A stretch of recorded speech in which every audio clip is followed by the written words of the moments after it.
अपन class 10th का chapter first शुरू करते हैं, जिसका नाम है केमिकल रिएक्शन एंड इक्वेशन, जो कि केमिस्ट्री का टॉपिक है। अपन इसको एनसीईआरटी के अकॉर्डिंग करेंगे, उसकी एक्सरसाइज सब करेंगे। तो देखो, इस चैप्टर के अंदर अपन सबसे पहले क्या स्टडी करेंगे। सबसे पहले अपन इसके अंदर इंट्रोडक्शन, देन केमिकल इक्वेशंस, क्या होती हैं केमिकल इक्वेशंस, कैसे उसको बैलेंस किया जाता है। देन अपन type of chemical equation, then last में अपन करेंगे effect of chemical reaction in everyday life, यानी केमिकल जो रिएक्शंस हैं उनका अपने जो डेली रूटीन की लाइफ है वो कैसे अफेक्ट होती है इनसे। देन देखो, केमिकल इक्वेशन या केमिकल जो रिएक्शन है उनको जानने से पहले अपन ये जान लेते हैं कि क्या होते हैं केमिकल चेंजेस और क्या होते हैं अपने फिजिकल चेंजेस। तो अपन बात कर लेते हैं केमिकल एंड फिजिकल चेंजेस की। तो देखो, जो फिजिकल चेंजेस होते हैं वो टेम्परेरी होते हैं, temporary and can be reversed, यानी इनको अपन दोबारा से प्राप्त कर सकते हैं। एंड जो केमिकल चेंजेस हैं वो होते हैं permanent, can not be reversed, यानी केमिकल चेंजेज जब एक बार हो गया कोई किसी भी सब्सटेंस के अंदर केमिकल चेंज, वो दोबारा से अपन को नहीं मिल सकता है। लेकिन जो फिजिकल चेंजेज हैं वो क्या होते हैं, वो अपने टेम्पररी चेंजेज होते हैं, अपन दोबारा से उन जो सब्सटेंस है उनको प्राप्त कर सकते हैं। देन अपन बात करते हैं कि no new substance is form. Physical change के अंदर कोई भी न्यू सब्सटेंस अपन को नहीं मिलता है। केमिकल कंपोजिशन रिमेन्स अनचेंज, जो सब्सटेंस अपन लेते हैं उसका जो केमिकल कंपोजिशन होता है वो रिमेन अनचेंज्ड ही रहता है। देन अपन बात कर लेते हैं केमिकल चेंज के अंदर।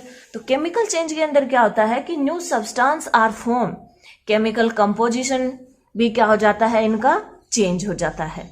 फॉर एग्जाम्पल अपन बात कर लेते हैं फिजिकल चेंज, जैसे अपने पास आइस है, क्या है, आइस है। तो देखो, आइस को अपन हीट करेंगे या फ्रीजर से बाहर रख देंगे तो वो कन्वर्ट हो जाती है अपने वाटर में। देन वाटर को अपन और ज्यादा हीट कर लेते हैं, गर्म कर लेते हैं, तो वो बन जाता है वेपर। अब देखो भाई, आइस से अपन को वाटर मिल रहा है, लेकिन वाटर को अपन जैसे ही फ्रिज के अंदर वापस रख देंगे वो अपन को क्या मिल जाएगी, वापस से आइस मिल जाएगी। देन अपन बात कर लेते हैं वाटर एंड वेपर की। वाटर से अपन को वेपर मिल गई, लेकिन कंडेंसेशन की वजह से अपन को वापस से क्या मिल गया, वाटर मिल गया। अब चाहे अपन आइस लेते हैं या वेपर लेते हैं, सबका जो केमिकल फॉर्मूला होता है वो H2O ही रहता है। वाटर का फॉर्मूला होता है H2O, तो अपन आइस लेते हैं तो उसका भी क्या होता है, H2O ही रहेगा। वेपर लेते हैं तो उसका भी क्या हो जाता है, ये H2O ही रह जाता है। देन अपन बात कर लेते हैं केमिकल चेंज की। तो देखो, कोई भी, जैसे अपन फॉर एग्जांपल ले रहे हैं फॉर्मेशन ऑफ कर्ड का एग्जांपल ले रहे हैं। अपने पास मिल्क है और मिल्क से अपन ने कर्ड बना लिया, लेकिन क्या कर्ड से अपन वापस मिल्क बना सकते हैं क्या? नहीं। वो क्यों नहीं बना सकते? क्योंकि ये केमिकल चेंज है, और जब केमिकल चेंज हो जाता है तो अपना न्यू सब्सटेंस फॉर्म हो जाता है। न्यू सब्सटेंस फॉर्म हो जाता है, उसका केमिकल कंपोजिशन, केमिकल प्रॉपर्टीज भी क्या हो जाती हैं, चेंजेज हो जाती हैं। ये अपना होता है केमिकल चेंज। देन अपन और एग्जांपल की बात कर लेते हैं, जैसे मेल्टिंग द आइसक्रीम। आइसक्रीम को अपन फ्रिज से बाहर लेते हैं, वो मेल्ट हो जाती है। देन अपन फ्रीजर के अंदर वापस रख लेते हैं तो वो वापस से जम जाती है। देन अपन बात कर लेते हैं कुछ और एग्जांपल्स केमिकल चेंजेस के अंदर। रस्टिंग ऑफ आयरन जैसे ही अपने एटमॉस्फेयर के अंदर एयर और वाटर के संपर्क में आता है तो वो रस्ट बना लेता है। तो रस्ट बनते ही आयरन की जो केमिकल प्रॉपर्टीज है उनके अंदर चेंज आ जाता है, उनका कलर भी चेंज हो जाता है। डाइजेशन ऑफ फूड, अपने जो फूड का डाइजेशन है वो भी क्या होता है, केमिकल चेंज होता है। तो अब अपन बात कर लेते हैं अपने केमिकल रिएक्शन की। तो देखो, क्या होता है केमिकल रिएक्शन के अंदर। तो देखो, the process in which new substance are form from one or more substances is called chemical reaction, यानी कोई भी, जैसे अपन फॉर एग्जांपल ले रहे हैं, ये अपना एक इनिशियल सब्सटेंस है, देन ये कन्वर्ट हो रहा है अपना फाइनल सब्सटेंस में, इसको अपन इनिशियल कह सकते हैं, और ये अपना फाइनल सब्सटेंस है। तो देखो जो प्रोसेस है जिसके अंदर अपना इनिशियल सब्सटेंस है वो फाइनल सब्सटेंस में चेंज हो रहा है, वो ही क्या है, केमिकल रिएक्शन है। वो क्या है, अपनी केमिकल रिएक्शन है। तो देखो केमिकल रिएक्शन को अपन इस तरह से शो कर सकते हैं, अक्ष गिव्स वाई। तो अक्ष अपना क्या है, इनिशियल सब्सटेंस, देन वाई क्या है, फाइनल सब्सटेंस, और ये क्या है, अपनी पूरे केमिकल रिएक्शन है। देन अपन बात कर लेते हैं केमिकल इक्वेशन की। तो देखो अपन बात कर लेते हैं अपनी केमिकल इक्वेशन की। तो क्या होती है अपनी केमिकल इक्वेशन? तो a chemical reaction can be represented by chemical equation. जो केमिकल रिएक्शन होती हैं अपनी, उनको अपन रिप्रेजेंटेड कर सकते हैं केमिकल इक्वेशन के through. It involve uses of symbol of substance of reactant and product with mention of physical state. तो देखो क्या कहती हैं अपनी ये जो केमिकल इक्वेशन है, uses of symbol of substance, यानी जो भी अपन सब्सटेंस यूज कर रहे हैं उनका अपन सिंबल यूज करते हैं। और वो सब्सटेंस अपने कौन कौन होते हैं, रिएक्टेंट एंड प्रोडक्ट, और इनके अपन क्या यूज करते हैं, सिंबल यूज करते हैं विथ मेंशन फिजिकल प्रॉपर्टीज। ये अपने इसके अंदर कुछ वर्डिंग है, तो अपन इन वर्डिंग्स को देखते हैं क्या होती है ये। तो अपनी पहला वर्ड आया है रिएक्टेंट। तो देखो क्या होते हैं अपने reactant, the substance which take part in chemical equation, यानी जो सब्सटेंस जो केमिकल इक्वेशन में क्या करते हैं, पार्टिसिपेट करते हैं, वो अपने क्या होते हैं, रिएक्टेंट होते हैं। ये अपने इनिशियल सब्सटेंस होते हैं। देन अपन बात करते हैं प्रोडक्ट की। तो the product which are formed in chemical equation, यानी जो सब्सटेंस अपन को केमिकल इक्वेशन के दौरान प्राप्त होते हैं उनको अपन क्या कहते हैं, प्रोडक्ट कहते हैं। जैसे फॉर एग्जाम्पल अपन ले रहे हैं A plus B gives C plus D, और ये अपना केमिकल कोई इक्वेशन है। तो इसके अंदर A प्लस बी तो क्या है, रिएक्टेंट है, ये अपने रिएक्टेंट, ये अपन को प्राप्त हो रहे हैं, तो ये अपने क्या हो गए, प्रोडक्ट हो। देन अपन बात कर लेते हैं फिजिकल स्टेट की। तो फिजिकल स्टेट का क्या मतलब होता है कि जो भी सब्सटेंस अपन ले रहे हैं उनकी फिजिकल स्टेट को भी अपन को मेंशन करना होता है। जैसे फॉर एग्जांपल ये अपन ने लिया है A, ये अपना क्या है, कोई भी सॉलिड है। तो अब सॉलिड है तो अपन इसके साथ ब्रैकेट में लगा देते हैं एश शॉर्ट में। देन ये कोई फॉर एग्जांपल गैस है तो अपन इसको गैस लिख देते हैं। कोई एक्वस है तो अपन उसको यूं एक्वस यूं लिख देते हैं। और जो लिक्विड है उसके अंदर अपन एल लिख देते हैं, यानी सॉलिड का अपन क्या लिखते हैं, एस, लिक्विड का एल, गैस का जी। देन बात आती है इसकी एक्वस की। तो क्या होता है अपना एक्वस? तो देखो एक्वस जो होता है वो एक सॉल्यूशन होता है। क्या होता है, सॉल्यूशन।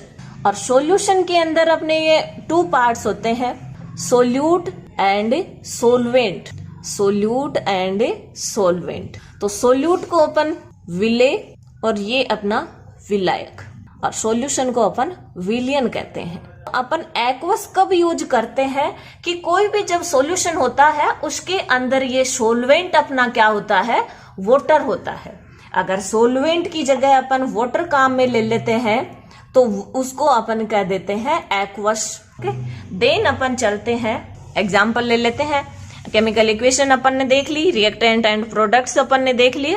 अब अपन चलते हैं एग्जाम्पल पे, और ये एग्जाम्पल आपके एनसीईआरटी बुक की 1.1 एक्सरसाइज भी है। तो देखो क्या होता है इसके अंदर, एग्जाम्पल है burning of magnesium ribbon in air, यानी मैग्नीशियम रिबन को अपन एयर की प्रेजेंस में जला रहे हैं। तो क्या होता है, सबसे पहले अपन क्या लिखते हैं, वर्ड इक्वेशन लिखते हैं। क्या लिखते हैं, वर्ड इक्वेशन। वर्ड इक्वेशन का मीन्स होता है कि अपन उनका नाम लिखते हैं। तो देखो बर्निंग ऑफ मैग्नीशियम, यानी मैग्नीशियम को जला रहे हैं, मैग्नीशियम रिबन को अपन किन की प्रेजेंस में, एयर की प्रेजेंस में।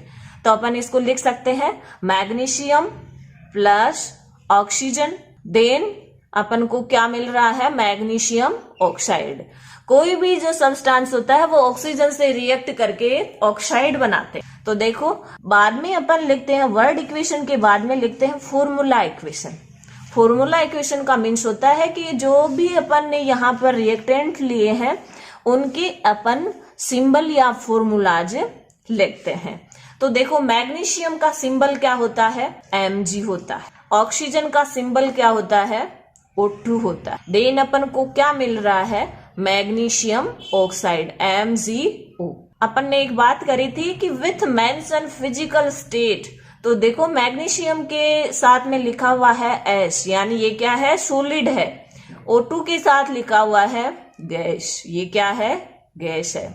MgO मैग्नीशियम ऑक्साइड के साथ में लिखा हुआ है ब्रैकेट में एस, यानी ये क्या है, आपका सॉलिड है। तो देखो ये जो दोनों है मैग्नीशियम एंड ऑक्सीजन है, ये रिएक्शन के अंदर पार्टिसिपेट कर रहे हैं, यानी ये अपने इनिशियल सब्सटेंस हैं। और इनिशियल सब्सटेंस को ही अपन क्या कहते हैं, रिएक्टेंट कहते हैं। और बाद में अपन को मिल रहा है फाइनल सब्सटेंस, और फाइनल सब्सटेंस को अपन कहते हैं प्रोडक्ट। देन अपन कुछ केमिकल इक्वेशन के बारे में कुछ और बात कर लेते हैं। तो देखो reactant and product are separated by an arrow towards the product side, यानी जो रिएक्टेंट है और जो प्रोडक्ट है वो सेपरेट रहते हैं एक एरो के द्वारा। इसके द्वारा सेपरेट रहते हैं, एरो के द्वारा। और जिसका मुंह किस तरफ होता है या जिसकी साइड किस तरफ होती है, अपने प्रोडक्ट की साइड होती। देन आगे चलते हैं, symbol and formulas of the reaction on LHS with plus sign. तो देखो symbol and formulas upon reactant के जो लिखते हैं उनके अंदर अगर कोई भी एक से ज्यादा अगर रिएक्टेंट अपन ले रहे हैं तो उनके अंदर अपन प्लस साइन लगा लेते हैं। और जो अपने रिएक्टेंट होते हैं वो किस साइड होते हैं, लेफ्ट हैंड एंड साइड। तो अपन इसको लिख देते हैं LHS। क्या लिख देते हैं, LHS, या इसको अपन रिएक्टेंट साइड भी कह सकते हैं। देन अपन बात करते हैं आगे, symbol and formulas of the product on RHS with plus sign. क्या होता है इसके अंदर कि जो सिंबल और जो फॉर्मूले अपन प्रोडक्ट के लिखते हैं उनके अंदर भी अपन पॉजिटिव साइन यूज कर लेते हैं। फॉर एग्जाम्पल इसके अंदर तो अपने जो एक ही प्रोडक्ट अपन को मिल रहा है, जैसे अपन ने ये एग्जाम्पल लिया था C+D, यानी दो प्रोडक्ट है तो इनके बीच में भी क्या साइन आएगा, प्लस साइन आएगा। और जो प्रोडक्ट की साइड होती है वो अपनी कौन सी साइड होती है, RHS, right hand and side. ये जनरल बात हो गई अपने कोई किसी भी इक्वेशन के बारे में। देन अपन चलते हैं, अब अपन चलते हैं बैलेंस्ड एंड अनबैलेंस्ड इक्वेशन। तो देखो क्या होती है अपनी balanced and unbalanced equation.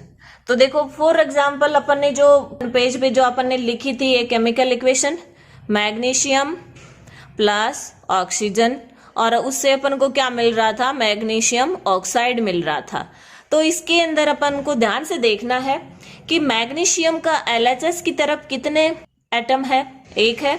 RHS की तरफ भी क्या है, एक है। यानी ये क्या, मैग्नीशियम क्या है, दोनों तरफ बैलेंस है। देन अपन बात करते हैं ऑक्सीजन की। तो देखो LHS की तरफ अपने पास 2 ऑक्सीजन है, लेकिन RHS की तरफ अपने पास कितनी ऑक्सीजन है, 1 ऑक्सीजन है। तो अपन कह सकते हैं कि ये अपनी जो इक्वेशन है वो क्या नहीं है, बैलेंस नहीं है। तो अपन इस तरफ ऑक्सीजन को 2 करने के लिए क्या करेंगे, इसके पीछे 2 लगा देंगे। ऑक्सीजन तो इधर 2 हो गए, लेकिन अब मैग्नीशियम का बैलेंस बिगड़ गया। तो देन अपन इधर मैग्नीशियम अपने क्या हो गए, 2 हो गए। तो अपन इस तरफ भी मैग्नीशियम के पीछे क्या लगा देंगे, 2 लगा देंगे। तो ये अपनी इक्वेशन क्या हो गई, बैलेंस्ड इक्वेशन हो गई। इसी तरह से अपन बात करते हैं आगे। सबसे पहली बात तो है कि why do we need to balance a chemical equation. अपन एक केमिकल इक्वेशन को बैलेंस क्यों करते हैं, अपन को क्यों जरूरत पड़ती है एक केमिकल इक्वेशन को बैलेंस करने की। तो देखो इसके लिए अपना एक लॉ काम करता है, law of conservation of mass. इसको आप 9th क्लास में पढ़ भी चुके हो। देन अपन फिर से देखते हैं, matter can be can neither be create और nor destroy in a chemical equation. यानी कि जो कोई भी अपना मैटर होता है, कोई भी सब्सटेंस होता है, उसको अपन एक केमिकल रिएक्शन के दौरान ना तो अपन उसको क्रिएट कर सकते हैं और ना ही अपन उसको डिस्ट्रॉय कर सकते हैं। So number of element involved in chemical reaction should remain same at reactant and product side। तो इसकी वजह से क्या होता है, जो भी एलिमेंट अपने इन्वॉल्व हो रहे हैं केमिकल रिएक्शन के दौरान, उनकी जो संख्या है या उनके नंबर्स हैं वो बराबर बने रहते हैं, left hand and side and right hand and side. या अपन कह सकते हैं कि जो रिएक्टेंट साइड है उस तरफ एंड प्रोडक्ट साइड है उस तरफ, दोनों तरफ अपने एलिमेंट्स की जो संख्या है वो सेम बनी रहती है। फॉर एग्जाम्पल अपन ये ले रहे हैं और ये आपकी एक्सरसाइज है 1.3। ये है zinc plus H2SO4 gives ZnSO4 plus H2। तो पहले तो अपन जनरली बात कर लेते हैं इसके बारे में जो अपन ने अभी स्टडी की है केमिकल इक्वेशन की। तो देखो, जो रिएक्टेंट होते हैं उनके अंदर प्लस साइन होता है, ठीक है। तो ये तो अपने क्या हो गए, रिएक्टेंट हो गए। ये रिएक्टेंट एंड प्रोडक्ट सेपरेट किससे रहते हैं, एरो से रहते हैं। ये अपने प्रोडक्ट है और प्रोडक्ट के मिड में भी प्लस साइन रहता है। देन बात आती है कि ये तो अपना क्या है, जिंक का सिंबल है, तो अपन नीचे लिख लेते हैं जिंक। देन बात करते हैं अपन H2SO4 की, तो इसको अपन कहते हैं सल्फ्यूरिक एसिड। क्या कहते हैं, सल्फ्यूरिक एसिड। देन बात करते हैं ZnSO4 की, तो इसको अपन जिंक सल्फेट कहते हैं और ये अपनी है H2 यानी हाइड्रोजन गैस है। तो देखो, अब इसके लिए अपन को एक इंडेक्स बनानी होगी और इंडेक्स के अंदर सबसे पहला कॉलम अपन बनाएंगे एलिमेंट्स का, यानी कौन कौन से जो एलिमेंट हैं वो अपने इस केमिकल इक्वेशन के दौरान पार्टिसिपेट कर रहे हैं। देन अपन लिखेंगे number of atom in reactant side, या अपन इसको कह देंगे LHS। देन अपन अगला कॉलम बनाएंगे number of atoms in products और इसको लिख देंगे RHS। तो देखो, इस इक्वेशन के दौरान कौन कौन से अपने एलिमेंट पार्टिसिपेट कर रहे हैं। सबसे पहला है zinc, hydrogen, sulphur, oxygen. Then अपन ने इधर लिख लिया एलिमेंट के नीचे जिंक, हाइड्रोजन, सल्फर, ऑक्सीजन। फिर अपन इनको काउंट करते हैं इन LHS। तो देखो, LHS के अंदर जिंक कितने हैं, एक ही है, अपन ने एक लिख दिया। देन अपन बात करते हैं हाइड्रोजन की इन LHS, तो हाइड्रोजन कितने हैं, H2। तो देखो, ये जहां जब नीचे लिखी हुई होते हैं नंबर्स, तो इनको अपन काउंट करते हैं। अगर इनके पीछे कुछ भी नहीं लिखा हुआ होता है तब तो ये 2। अब फॉर एग्जाम्पल, जैसे किसी एग्जाम्पल के पीछे यूं लिख दिया कि 2O2 है, जैसे ये लिख दिया अपन ने, तो ये ऑक्सीजन के कितने एटम हो जाएंगे, 2 जा 4, तो यानी ऑक्सीजन के 4 एटम हो गए, इस तरह से। देन अपन तो अपने हाइड्रोजन कितने हो गए इन LHS, 2 हो गए। सल्फर, तो सल्फर कितना है LHS की तरफ, अपना एक ही है। देन बात करते हैं ऑक्सीजन की, तो देखो ऑक्सीजन O4, पहले कुछ लिखा हुआ नहीं है, O4 है, तो अपने के पास कितने ऑक्सीजन एटम है, 4 ऑक्सीजन एटम है। देन अपन बात कर लेते हैं इन RHS। तो देखो, जिंक जो है RHS की तरफ भी क्या है, एक है, अपन ने एक लिख दिया। देन हाइड्रोजन की बात करते हैं, हाइड्रोजन कितने हैं, 2 है, तो अपन ने 2 लिख दिया। सल्फर कितना है, एक है, तो 1 लिख दिया। ऑक्सीजन इसके अंदर भी क्या है, 4 है, तो अपन ने 4 लिख दिए। अब इनको देखो, तो देखो 1 1 2 2 1 1 4 4, यानी इन LHS और RHS नंबर ऑफ एलिमेंट्स अपने क्या है, सेम है। तो अपन कह सकते हैं कि अपनी जो इक्वेशन है ये क्या है, बैलेंस्ड।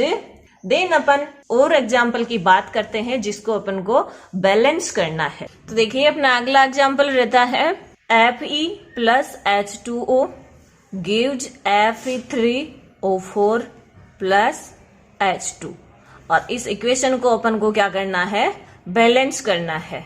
तो देखो, सबसे पहले बैलेंस इक्वेशन को बैलेंस करने के लिए अपन को स्टेप से चलना होगा।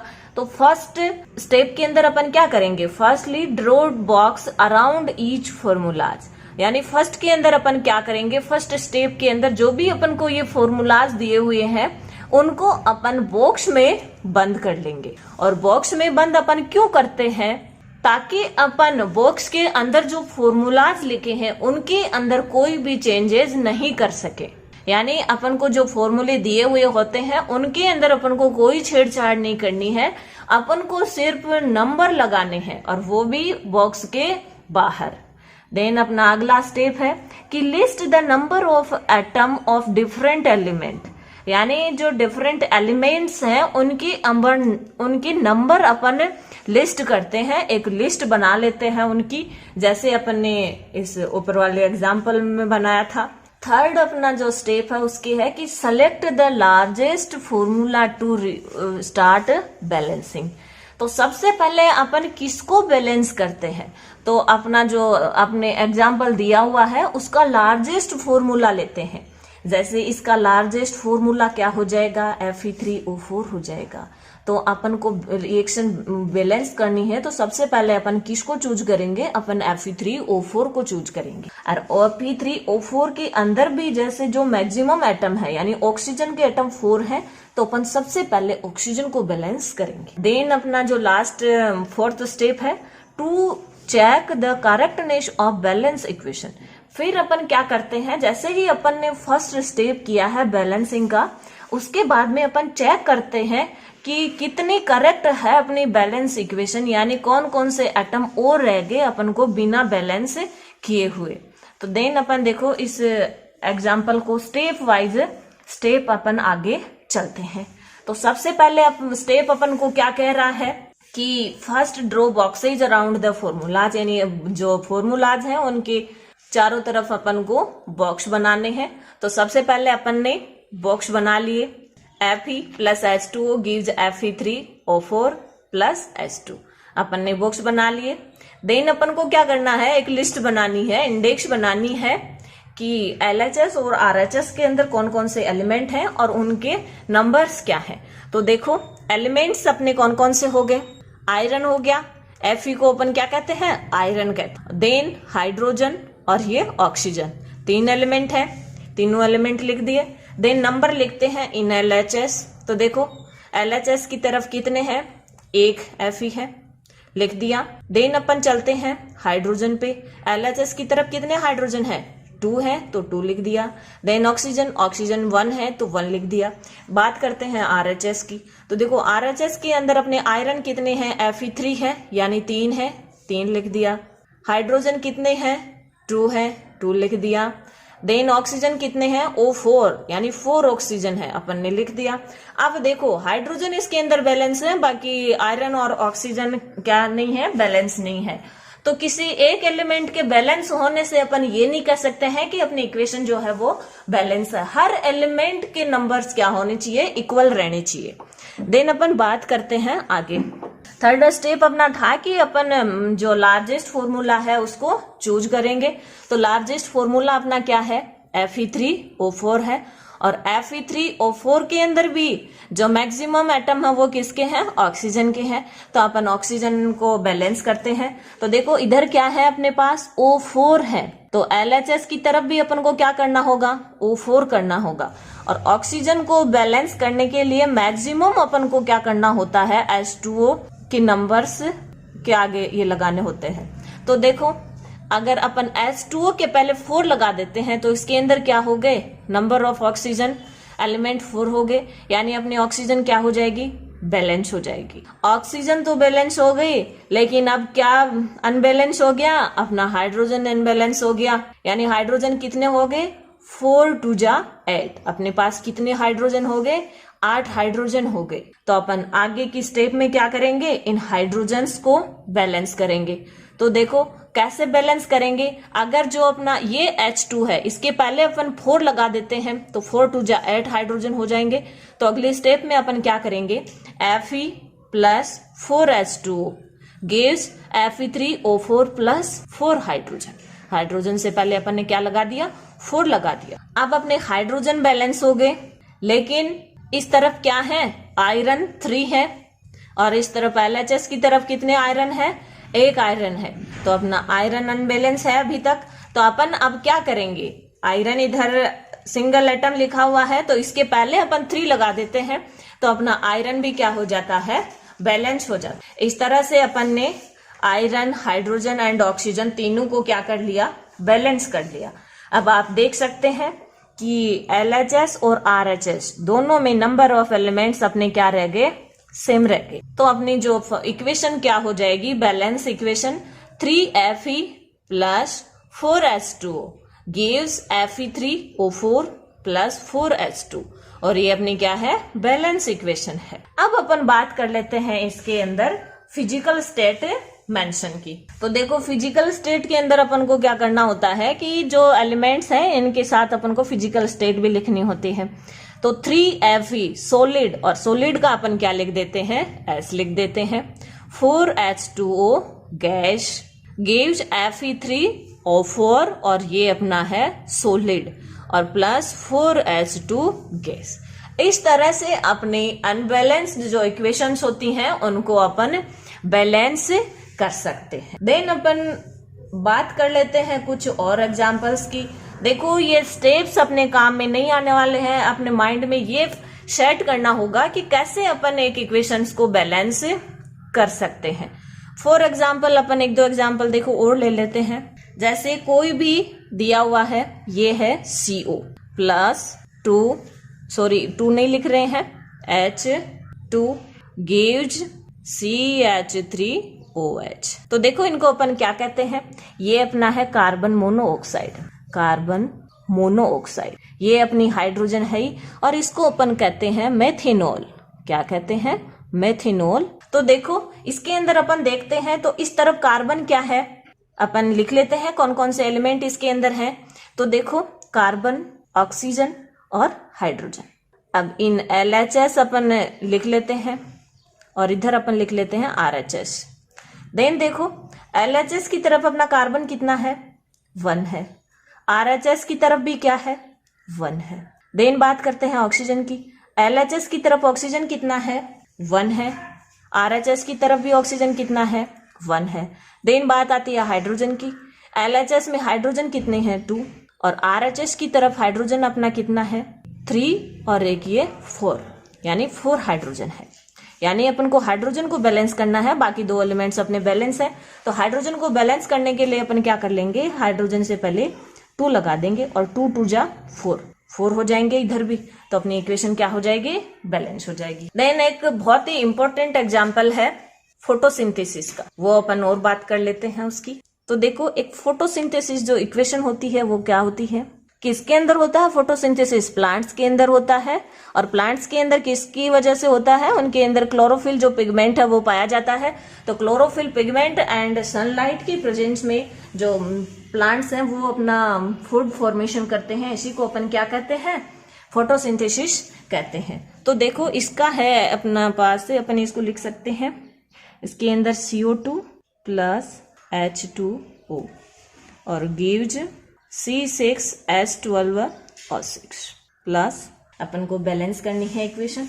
तो देखो ये इक्वेशन किसकी प्रेजेंस में होती है, सनलाइट की प्रेजेंस में होती है। सनलाइट और क्लोरोफिल पिगमेंट, इसको अपन कहते हैं ग्लूकोज। ये कार्बन डाइऑक्साइड है, कार्बन डाइऑक्साइड, ये अपना वाटर है, ये ग्लूकोज, और ये अपनी ऑक्सीजन गैस। तो अब अपन बात करते हैं इनको बैलेंस करने की। तो देखिए फ्रेंड्स, अपने जो कार्बन है उनको बैलेंस करने का सबसे अच्छा तरीका है कि जिस तरफ जितने ज्यादा कार्बन होते हैं ना, उसके अपोजिट साइड उतने ही CO2 बना दो। तो इस तरफ कितने अपने पास ये है, 6 कार्बन है। 6 कार्बन है तो 6 कार्बन के साथ अपने जो ऑक्सीजन है, इस रिएक्शन को एक बार अपने माइंड में यूं कर लो कि जैसे अपन को ये कार्बन बैलेंस करने हैं, तो अपन क्या कर देंगे, इधर 6 CO2 कर देंगे। देन अपन बात करते हैं हाइड्रोजन की। तो देखो हाइड्रोजन को बैलेंस करने के लिए अपन को क्या करना होता है, जो H2O होते हैं उसके अंदर अपन हाफ कर देते हैं। जैसे इस तरफ कितने हैं अपने पास, 12 हाइड्रोजन है। 12 हाइड्रोजन है तो 12 हाइड्रोजन अपन को H2O से कैसे मिलेंगे, जब अपने पास 6 H2O हो जाएंगे, यानी 6 2 जा 12। तो अपने पास हाइड्रोजन भी क्या हो गए, बैलेंस हो गए। देखो 6 कार्बन है, 6 कार्बन, हाइड्रोजन कितने हैं, 6 2 जा 12 और ये अपने 12। अब अपन बात करते हैं ऑक्सीजन की।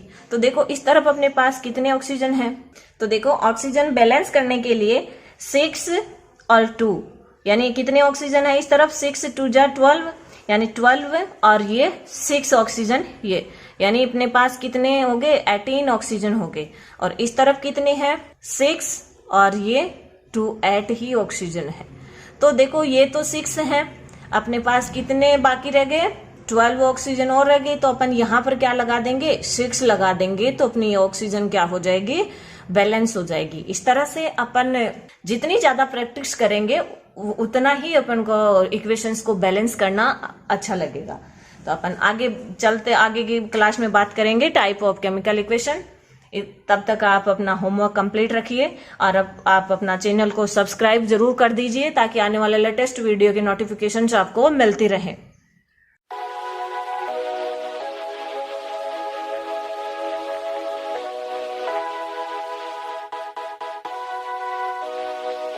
आज अपन केमिकल रिएक्शन एंड इक्वेशंस जो अपना चैप्टर है उसके अंदर टाइप ऑफ केमिकल रिएक्शन की बात करेंगे। और इससे पिछली क्लास में अपन ने इंट्रोडक्शन एंड केमिकल इक्वेशन की स्टडी करी थी और केमिकल इक्वेशन के अंदर अपन ने एक केमिकल रिएक्शन और केमिकल इक्वेशन के अंदर reactant, product and physical state mention, इन सब की स्टडी करी थी। देन अपन ने इसके बारे में जो कैसे एक केमिकल इक्वेशन को बैलेंस किया जाता है उसकी स्टडी भी करी थी, काफी सारे एग्जाम्पल भी किए थे। और आज अपन चलते हैं टाइप ऑफ केमिकल रिएक्शन। तो देखो सबसे पहले जो अपनी केमिकल रिएक्शन का टाइप है कॉम्बिनेशन रिएक्शन, या इसको अपन संयोजन अभिक्रिया भी कह सकते हैं। देन अपन बात करेंगे डिकम्पोजिशन रिएक्शन या वियोजन, डिस्प्लेसमेंट रिएक्शन विस्थापन एंड डबल डिस्प्लेसमेंट यानी द्विविस्थापन, oxidation and reduction reaction, exothermic and endothermic reaction. तो सबसे पहले अपनी जो इक्वेशन है या रिएक्शन है उसको अपन कॉम्बिनेशन रिएक्शन कहते हैं। तो देखिए क्या होती है अपनी combination reaction. The reaction in which 2 or more reactants combine to form a single product। यानी क्या कह रही है अपनी कॉम्बिनेशन रिएक्शन कि 2 या 2 से जैसे अधिक जो रिएक्टेंट है वो कंबाइन होकर के एक सिंगल प्रोडक्ट अपना बना रही हैं। फॉर एग्जाम्पल अपन बात कर लेते हैं जनरल स्टडी के बारे में। जैसे कोई भी अपने 2 सब्सटेंस हैं, फॉर एग्जाम्पल अपन ने ए और बी ले लिए और वो क्या फॉर्म कर रहे हैं, सी फॉर्म कर रहे हैं। तो इसके अंदर क्या हुआ है कि ए और बी जो सब्सटेंस है वो कंबाइन होकर के सी एक सिंगल प्रोडक्ट बना रहे हैं। तो ये इक्वेशन अपनी क्या हो जाएगी, कंबाइन रिएक्शन या कॉम्बिनेशन रिएक्शन अपनी हो जाएगी। तो ये अपने क्या हो जाएंगे, इसके अंदर रिएक्टेंट हो जाएंगे और ये अपना हो जाएगा प्रोडक्ट। फिर अपन एग्जाम्पल पे चलते हैं। देखो CaO प्लस H2O और कोष्टक के अंदर अपन ने फिजिकल स्टेट को मेंशन किया है लिक्विड और ये अपना सॉलिड गिव्स CaOH का होल ट्वाइस और एक्वस। तो देखो कोई भी जो केमिकल अपनी जो रिएक्शन है वो बिना वर्ड इक्वेशन के कंप्लीट नहीं होती है। तो हमेशा जब भी आप केमिकल रिएक्शन लिखते हो उनके नीचे उनकी वर्ड इक्वेशन जरूर लिखें। तो देखो ये अपना कैल्शियम ऑक्साइड, और कैल्शियम ऑक्साइड जो है उसको अपन क्विक लाइम भी कहते हैं और ये अपना सॉलिड स्टेट में होता है। प्लस H2O लिक्विड अपना वाटर है ही। ये इनसे क्या मिल रहा है अपन को, CaOH का होल ट्वाइस और ये होता है अपना एक्वस। इसको अपन कहते हैं स्लेक्ड लाइम या कैल्शियम हाइड्रोक्साइड। तो देखो इसके अंदर क्या हुआ है, अपने जो 2 सब्सटेंस है या 2 रिएक्टेंट कंबाइन होकर के एक सिंगल प्रोडक्ट बना रहे हैं और यही अपनी क्या होती है, कॉम्बिनेशन रिएक्शन होती हैं। अपन इनके कुछ एग्जाम्पल और देख लेते हैं। फॉर एग्जाम्पल अपना है बर्निंग ऑफ कोल। तो बर्निंग ऑफ कोल किसी भी एलिमेंट को या किसी भी सब्सटेंस को बर्निंग करने के लिए अपन को ऑक्सीजन की नीड होती है। तो देखो ये अपना कार्बन है या कोल कह सकते हो, ये सॉलिड स्टेट में है, ये अपनी एटमॉस्फेरिक ऑक्सीजन है और इससे क्या मिल रहा है अपन को, कार्बन डाइऑक्साइड मिल रही है, carbon dioxide. Then second example है फॉर्मेशन ऑफ वाटर। वाटर का फॉर्मेशन कैसे होता है, तो देखो 2H2 gas plus O2 gas gives 2H2O liquid. ये अपनी हाइड्रोजन गैस है, हाइड्रोजन गैस, और ये है अपनी ऑक्सीजन गैस, और हाइड्रोजन और ऑक्सीजन कंबाइन हो करके वाटर फॉर्म करते हैं। तो ये अपनी कॉम्बिनेशन रिएक्शन हो गई। देन अपन चलते हैं सेकेंड रिएक्शन पे। सेकेंड रिएक्शन है अपने डीकम्पोजिशन रिएक्शन। तो देखो डीकम्पोजिशन रिएक्शन क्या कह रही है कि इन this reaction A compound split into 2 और more substance is called decomposition reaction. यानी कंपोजिशन जो या कॉम्बिनेशन जो अपनी रिएक्शन थी उसकी अपोजिट क्या होती है, डीकम्पोजिशन रिएक्शन होती है। तो देखो कॉम्बिनेशन रिएक्शन के अंदर अपन ने क्या किया था कि A+B गिव्स C। तो इसके अंदर अपन क्या करेंगे, कोई भी अपना जो सब्सटेंस है C गिव्स A+B। यानी इसके अंदर क्या होता है कि जो सिंगल सब्सटेंस है, सिंगल रिएक्टेंट है, वो अपन को 2 और मोर सब्सटेंस उससे अपन को मिल रहे हैं। जैसे for example C gives A+B, यानी C इसके अंदर क्या हो रहा है, डिकम्पोज हो रहा है, और इससे अपन को A और B मिल रहे हैं। तो ये अपनी इक्वेशन क्या हो जाएगी, डीकम्पोजिशन रिएक्शन। तो देखो डीकम्पोजिशन जो रिएक्शंस होती हैं उनको अपन 3 पार्ट्स में डिवाइड करते हैं। यानी जो डीकम्पोज हो रहा है जो भी अपना सब्सटेंस, वो किस किस मेथड से हो रहा है या किन किन से हो रहा है। तो सबसे पहले अपन बात कर लेंगे थर्मल डीकम्पोजिशन। थर्मल का मतलब होता है हीट।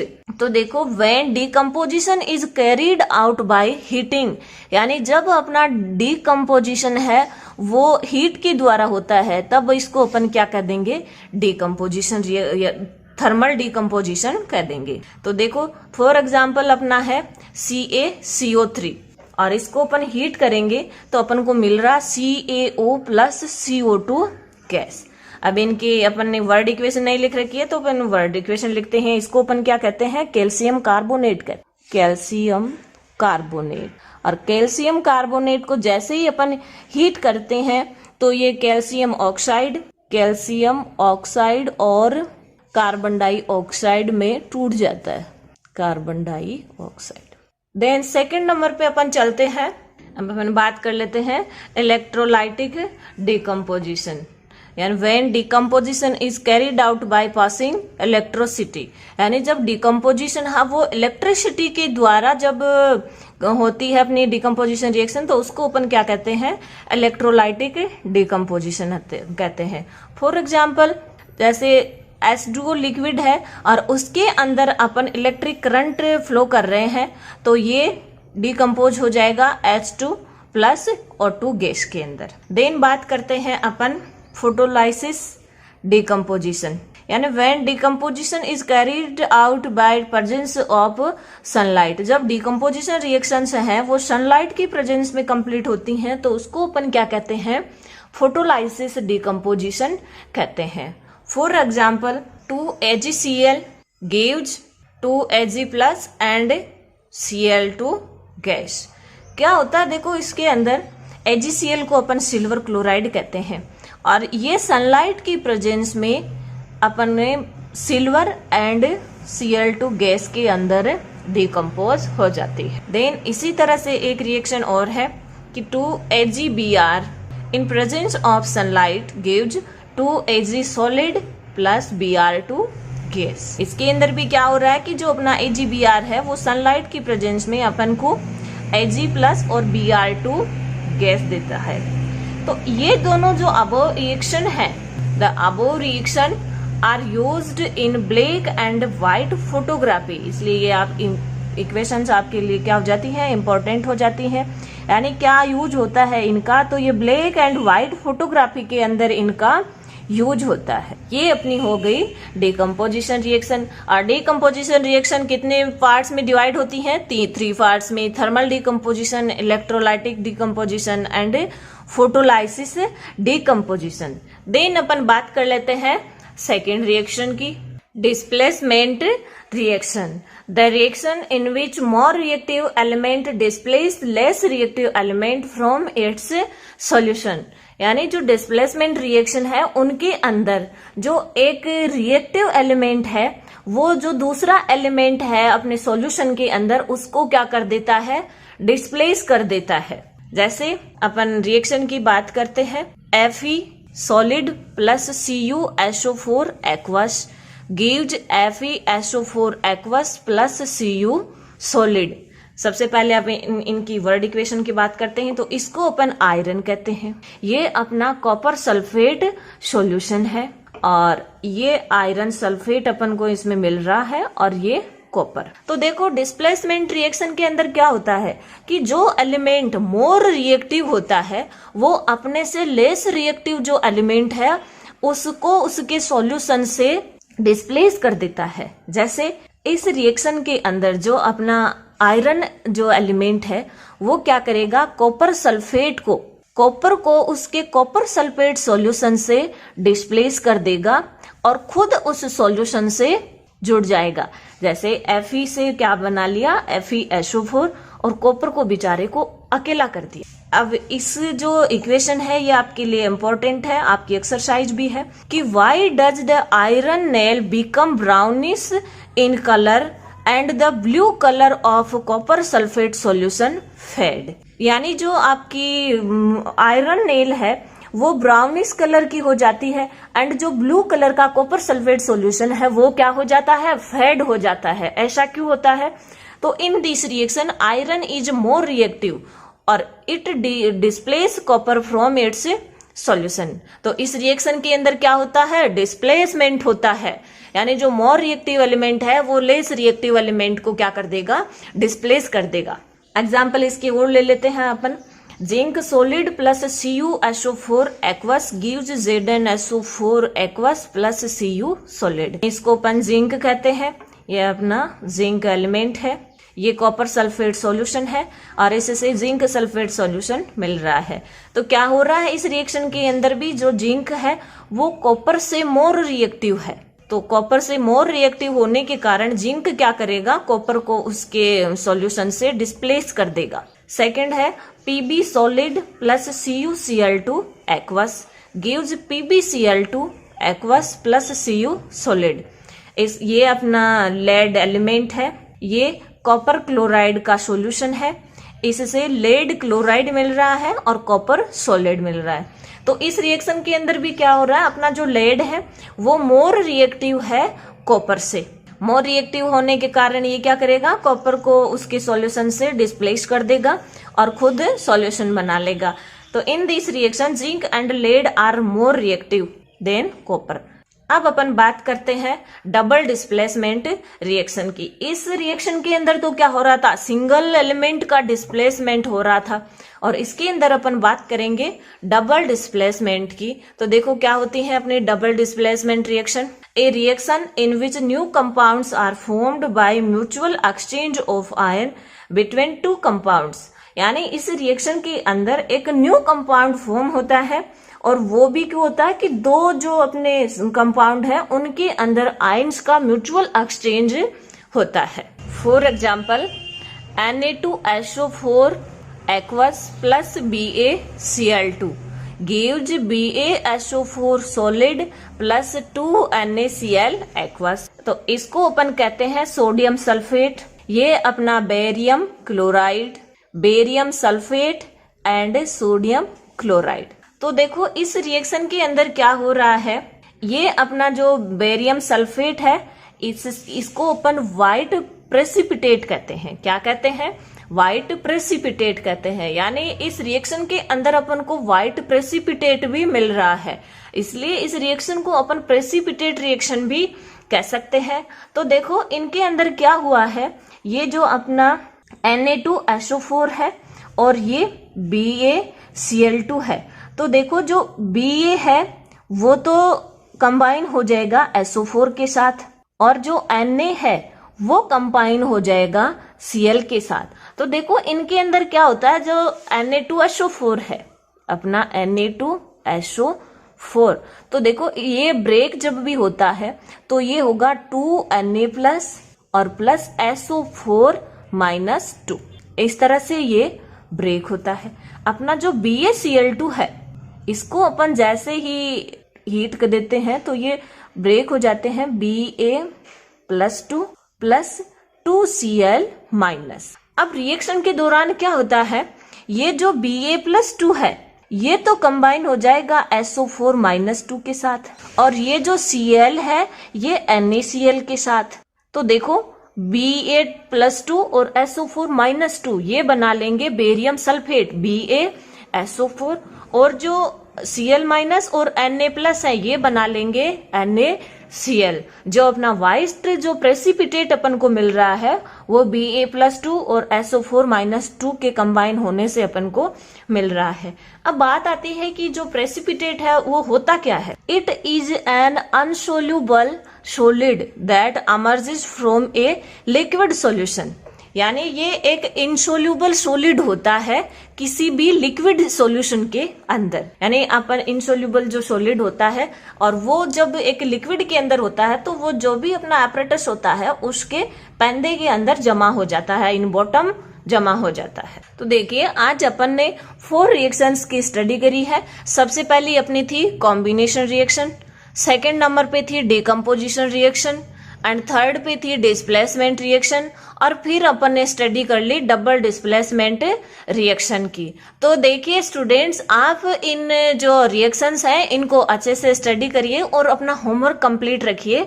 और चैनल को अगर आपने सब्सक्राइब नहीं किया है तो सब्सक्राइब जरूर कर दीजिए ताकि आने वाले लेटेस्ट वीडियो का नोटिफिकेशन आपको मिलता रहे। अपन मिलते हैं नेक्स्ट क्लास।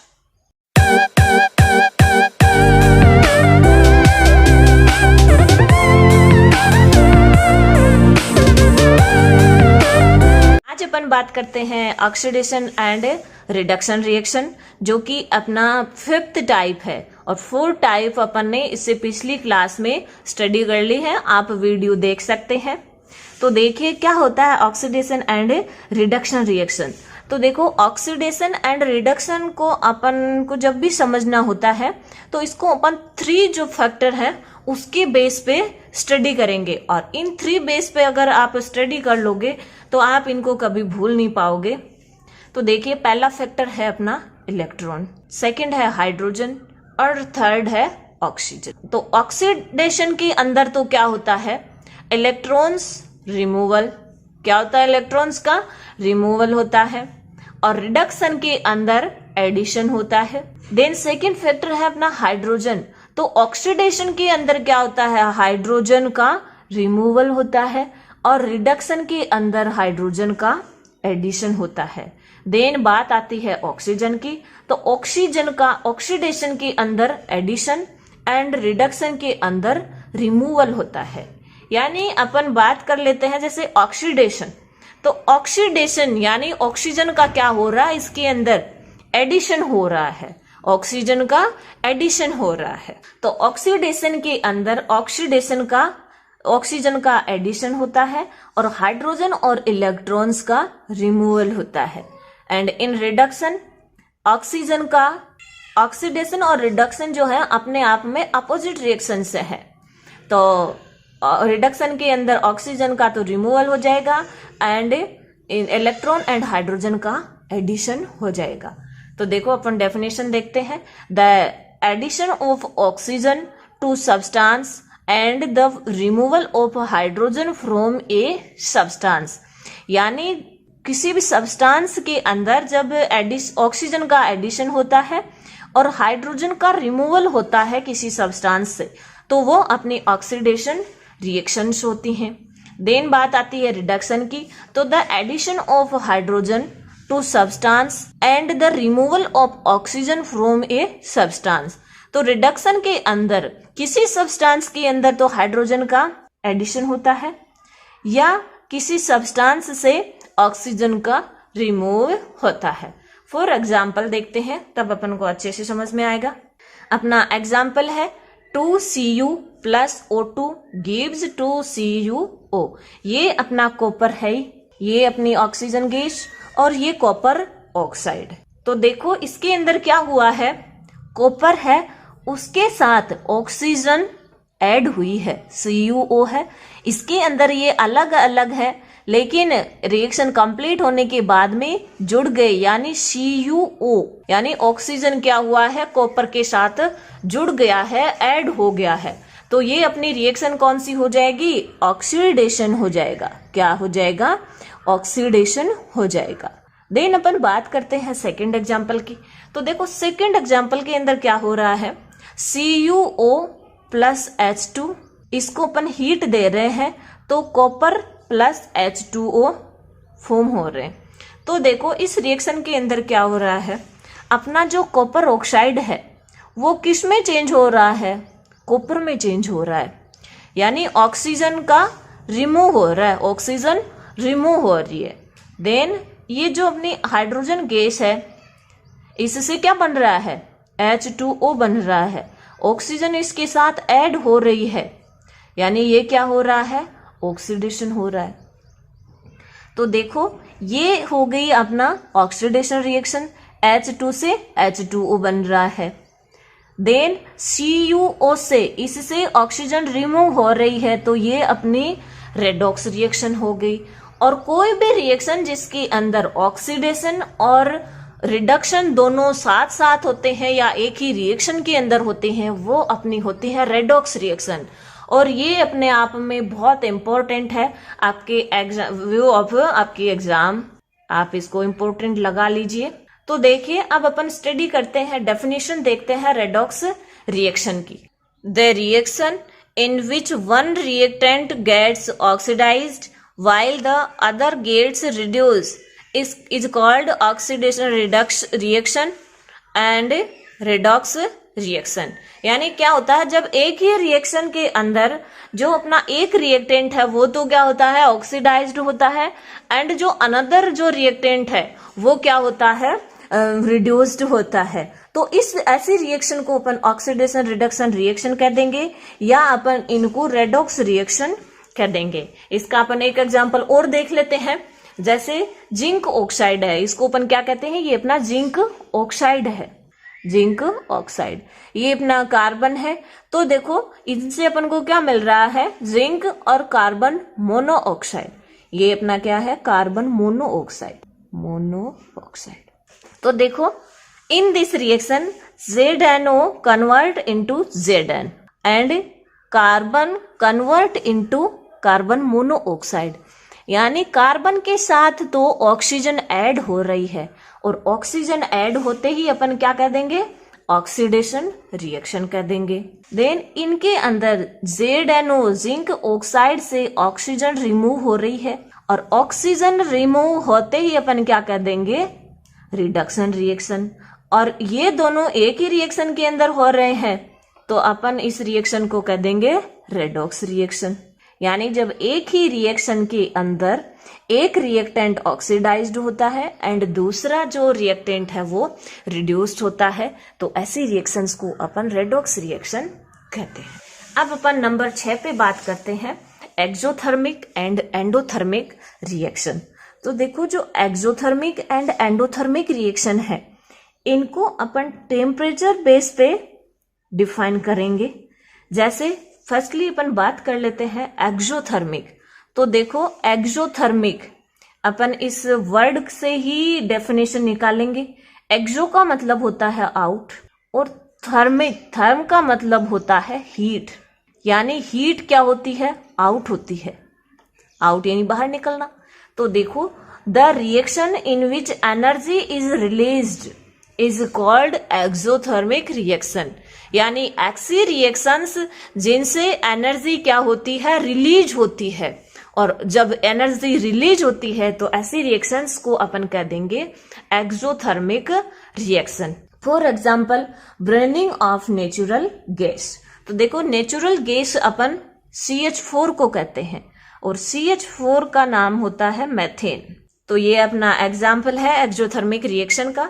जब अपन मेथेन को ऑक्सीजन के प्रेजेंस में बर्न करते हैं, तो देखो जो CH4 है इससे अपन को CO2 मिल जाती है गैस, एंड जो ऑक्सीजन है वो क्या करेगा, जो इसके मेथेन के हाइड्रोजन है उसके साथ मिल करके अपना वाटर बना लेगा, और साथ में क्या निकलेगी, हीट निकलेगी। तो देखो बर्निंग ऑफ नेचुरल गैस, ये किसका एग्जाम्पल है? ये एक्सोथर्मिक रिएक्शन का एग्जाम्पल है, क्योंकि इसके अंदर हीट प्रोड्यूस हो रही है, हीट रिलीज हो रही है। देन अपन बात करते हैं एंडोथर्मिक रिएक्शन के बारे में। तो देखो, the reaction in which energy is required is called endothermic reaction. यानी जब किसी रिएक्शन को कंप्लीट होने के लिए अपन को बाहर से हीट देनी होती है या एनर्जी की रिक्वायर होती है, तो उस रिएक्शन को अपन क्या कह देंगे? एंडोथर्मिक रिएक्शन कहते हैं। और एंडोथर्मिक रिएक्शन को भी अपन नाम से या तो यूं कर लो कि जो एक्सोथर्मिक है उसकी जस्ट अपोजिट होती है अपनी एंडोथर्मिक रिएक्शन, या देखो इस नाम से कर लो, एंडो का मतलब इन और थर्म का मतलब होता है हीट, यानी हीट अंदर देनी होती है। रिएक्शन कंप्लीट होने के लिए अपन को हीट देनी होती है। इस तरह से अपनी जो टाइप ऑफ केमिकल रिएक्शंस हैं वो कंप्लीट होती हैं। तो इस चैप्टर के अंदर अपन ने 6 टाइप ऑफ केमिकल रिएक्शन के स्टडी किए हैं। फर्स्ट थी अपनी कॉम्बिनेशन रिएक्शन, सेकंड नंबर पे थी अपनी डिकम्पोजिशन रिएक्शन, थर्ड पे डिस्प्लेसमेंट एंड फोर्थ पे थी डबल डिस्प्लेसमेंट, नंबर 5th पे थी अपनी oxidation and reduction reaction, and last and 6 number पे थी एक्सोथर्मिक एंड एंडोथर्मिक रिएक्शन। अपने आप में बहुत ही एक इंटरेस्टिंग टॉपिक है और केमिस्ट्री का एक बेस्ड टॉपिक है। तो देखो, अब अपन बात कर लेते हैं कि ये जो केमिकल रिएक्शंस अपन ने स्टडी करी हैं उनका अपने जो डेली रूटीन की लाइफ है या उस पे जो क्या इफेक्ट होते हैं। तो इसके लिए अपन बात कर लेते हैं ऑक्सीडेशन रिएक्शन की। तो देखो, ऑक्सीडेशन रिएक्शन का अपने डेली लाइफ पे क्या इफेक्ट होता है? अपना फर्स्ट इफेक्ट है कोरोजन। और कोरोजन किसकी वजह से होता है? कोरोजन अपने आप में एक ऑक्सीडेशन रिएक्शन है। तो देखो, when a metal is exposed to substances such as moisture, air, water, acid etc for some time a layers of oxide is formed which weakness the metal, hence metal said to be corrode। यानी इसके अंदर अपन ने क्या study करी है कि जब कोई भी मेटल सब्सटेंस है वो कुछ समय के लिए मॉइस्चर, एयर और वाटर के कांटेक्ट में आता है, तो वाटर के कांटेक्ट में आते ही ये क्या फॉर्म कर लेते हैं? ऑक्साइड फॉर्म कर लेते हैं। और जो ऑक्साइड की जो लेयर होती है वो उस मेटल के चारों तरफ कोट बना लेती है। तो ऑक्साइड के चारों तरफ लेयर बनने की वजह से अपनी जो मेटल है वो क्या हो जाती है? वीक हो जाती है। तो अपन कह सकते हैं कि मेटल क्या हुई है? कोरोड हो गई अपनी मेटल। और इसकी एग्जाम्पल अपने क्या हो जाएंगे? Rusting of iron, black coating on silver, यानी जो अपने सिल्वर मेटल है उसके ऊपर कैसी लेयर बन जाती है? ब्लैक लेयर बन जाती है।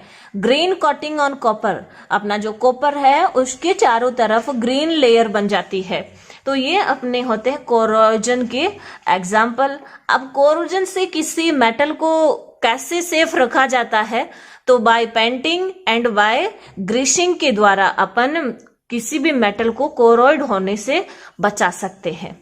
देन अपना सेकंड इफेक्ट आता है रेंसिडिटी। तो देखो, रेंसिडिटी क्या होता है? The oxidation of fat and oil when exposed to air is known as rancidity. यानी जब फैट एंड ऑयल है वो जैसे ही ऑक्सीडाइज्ड होते हैं एयर के कांटेक्ट में आने के बाद, तो उसको अपन क्या कर देते हैं? रेंसिडिटी कहते हैं। और रेंसिडिटी क्यों कहते हैं? क्योंकि फैट एंड ऑयल के एयर के कांटेक्ट में आने से उसके अंदर बैड स्मेल एंड उसका टेस्ट भी क्या हो जाता है? बैड हो जाता है। तो देखो, the oxidation of fat and oil when exposed to air is known as rancidity. It lead to bad smell and bad taste of food in chips bag to mixed nitrogen gas to prevent the chips from getting oxidized। तो इसके लिए rancidity से बचने के लिए क्या करते हैं कि चिप्स जो अपने बैग आते हैं, चिप्स की जो थैलियां आती हैं, उनके अंदर नाइट्रोजन गैस भरी जाती है। और वो क्यों भरी जाती है? कि जो अंदर है उस जो मटेरियल है वो क्या नहीं हो जाए? ऑक्सीडाइज नहीं हो जाए। तो इसके लिए अपन क्या उसके अंदर ऐड कर लेते हैं? नाइट्रोजन गैस ऐड करते हैं। तो ये अपने आप में एक क्वेश्चन हो गया कि चिप्स बैग के अंदर कौन सी गैस भरी जाती है, तो नाइट्रोजन गैस भरी जाती है। इस तरह से अपना first chapter chemical reaction and equations complete होता है। आप इसका होमवर्क कंप्लीट रखिए, देन अपन आगे की क्लास में मिलते हैं सेकंड चैप्टर्स के साथ। आप इसके क्वेश्चन आंसर सोल्व कीजिए एंड अगर आपने चैनल को सब्सक्राइब नहीं किया है तो सब्सक्राइब जरूर कर दीजिए ताकि लेटेस्ट वीडियो का नोटिफिकेशन आपको मिलता रहे। Thanks for watching video.